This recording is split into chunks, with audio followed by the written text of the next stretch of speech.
החורף הגיע לישראל ואיתו עונת הצינונים. גם אלזה שלנו פה נפלה קורבן לצינון חורף. אלזה, מה מצבך? אני בסדר, אני... כן? את איכי? כן. נראה לי שאתה הדבקת אותי. יש מצב. אני עדיין גם קצת שוחה, ובגלל זה גם אנחנו קצת לבושים עם זה, עם כובע. אנחנו שנינו קצת מצוננים. נכון. עכשיו את בשלב שאת קצת יותר ממני, אבל נראה לי שאפשר עדיין לשמוע בקול שלי שהוא לא 100%. נכון. אז איך את מתמודדת עם הצינון הזה שפקד אותך באמצע החיים? אז קודם כל אני בסדר. אפשר להירגע. כן. כן, בעיקר יש לי נזלת. אוקיי, מה זה נזלת? מה זה הדבר הזה? נזלת זה שכשיש נוזל שיוצא מהאף, אז שימו לב, נזלת, נוזל, זה מאותו שורש. אז זה התסמין הראשון של הצינון חורף, נזלת. יש לי אף סתום. אף סתום, וואו, זה סיוט, לא? כן, זה בעיקר לפני השינה. צריך לנשום מהפה, כי אי אפשר לנשום מהאף. זה ממש מעצבן לפני השינה, ולפעמים זה רק צד אחד, שזה גם מעצבן. רק בעצם נחיר אחד מבין שני הנחיריים. כן. אז נזלת, אף סתום, אני גם מתעטשת. יש לך עיתוש בעצם, את מתעטשת. נכון, מתעטשת. הרבה? באופן כללי אני מתעטשת די הרבה. כן, ואצלך זה גם מגיע כזה בסדרה. נכון. זה אף פעם לא אחד, זה כזה 2, 3, לפחות 3. 4. לפחות 3 תמיד. זה אף פעם לא אחד.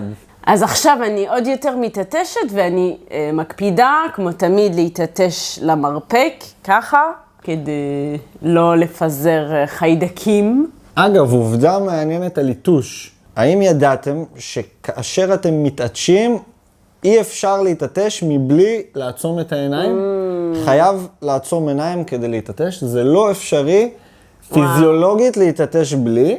מעניין. ועוד דבר מגניב שגיסי לימד אותי, הגיס שלי, מי שנשוי לאחותי, זה שיש עיתוש כזה שתקוע, שאתה לא מצליח להתעטש, אז טיפ מגניב שהוא נתן לי זה להסתכל ככה על השמש, אז שאתה מסתכל על השמש וככה ממצמץ, העיתוש מגיע, ואיתו הקלה. שמעתי על זה. זה עובד. אולי שמעתי את זה ממך.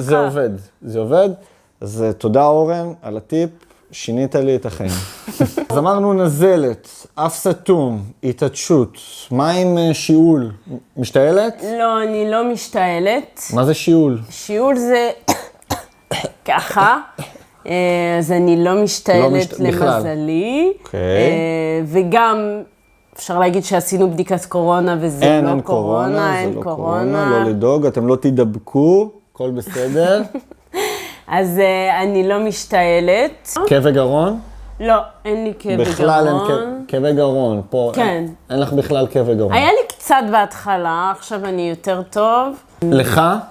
יש? לא, לך אין. לך זה כשיש כזה נזלת בתוך הגוף כזה. כן, שצריך להוציא אותה בעצם מהגרון, אז אין לך, אבל יש נזלת.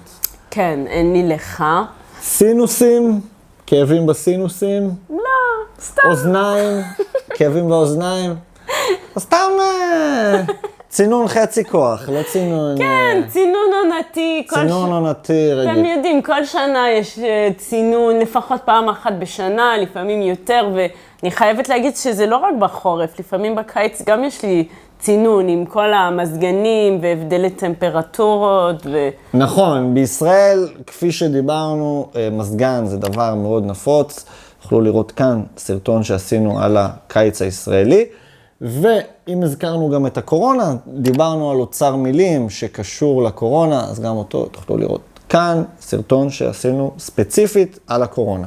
אוקיי, הכנו כמה פרופס להתמודדות עם הצינון. אז הדבר הראשון, כמובן, נייר טואלט, החבר הכי טוב של אלזה.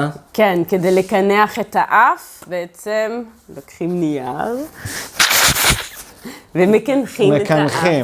לקנח. ומה הדבר השנוא עליי בעולם שאנשים עושים אחרי קינוח אף?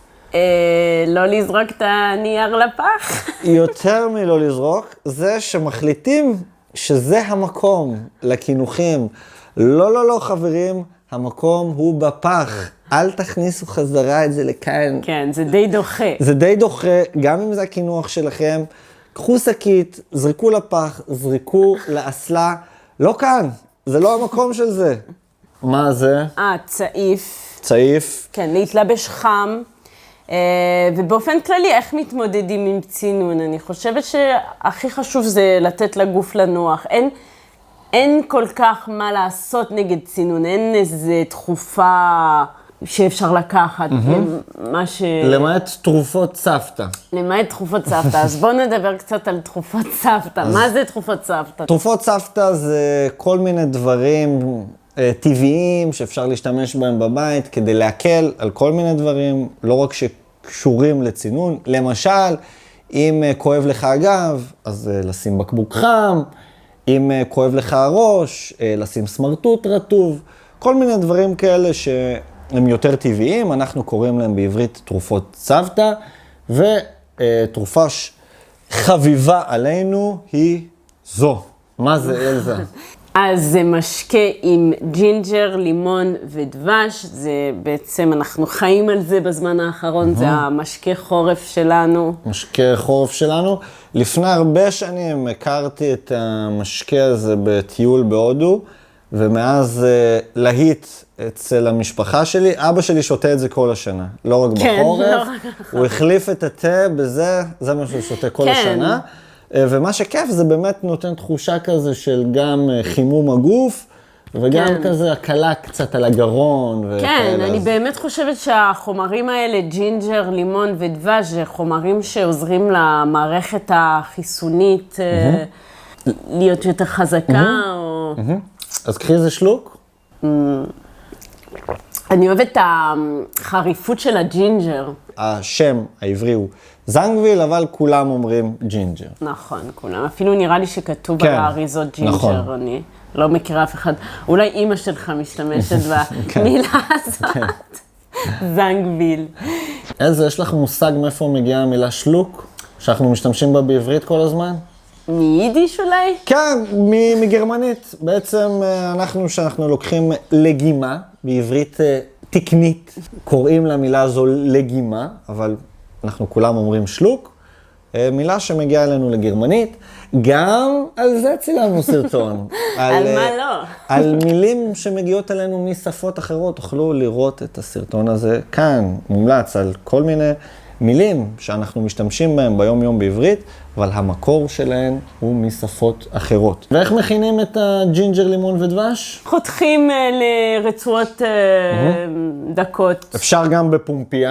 כן, כדי להוציא טוב את הטעם של הג'ינג'ר אפשר בפומפייה, לגרד על פומפייה, ולהוסיף מים חמים, מים רותחים, וכפית דבש.